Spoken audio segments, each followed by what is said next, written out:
Now, presidential elections are being held in Sri Lanka on Saturday with the highest ever number of candidates taking part. It's expected to be a tight race between the two front-runners, Gotabaya Rajapaksa, a controversial former defence chief who's seen as a favourite to win, and Sajid Premadasa from the current ruling party. From Sri Lanka, here's the BBC's Yogita Lemai. Under the tropical sun, they waited for hours at a rural bus station, finding any place they could to see their leader.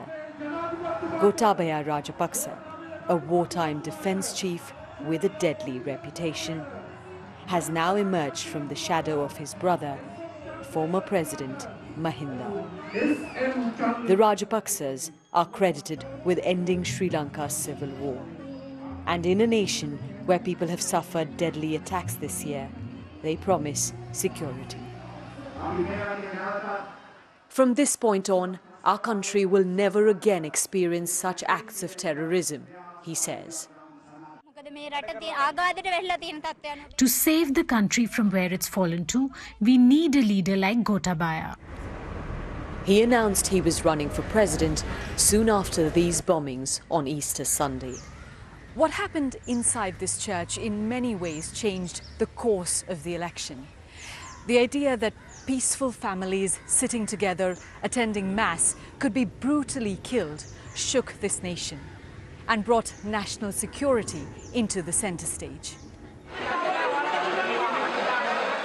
In an environment of fear, an opportunity for a leader like Gotabaya Rajapaksa, who's seen as a strong man. But there is a part of Sri Lanka where his name evokes fear.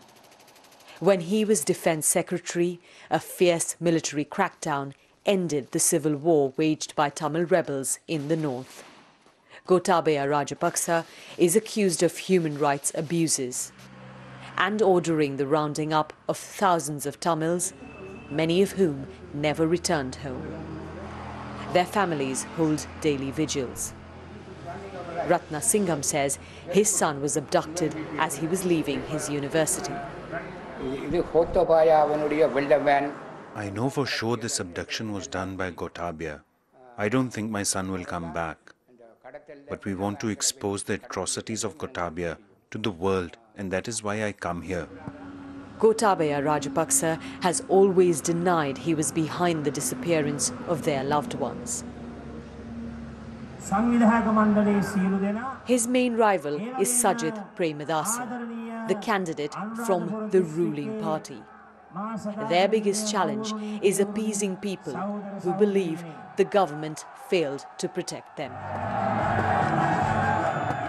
A lively campaign has boosted Mr. Premadasa's chances. An unlikely contender at first, he's made this a two-man race. It's expected to be a close one. Yogita Lemai, BBC News in Sri Lanka.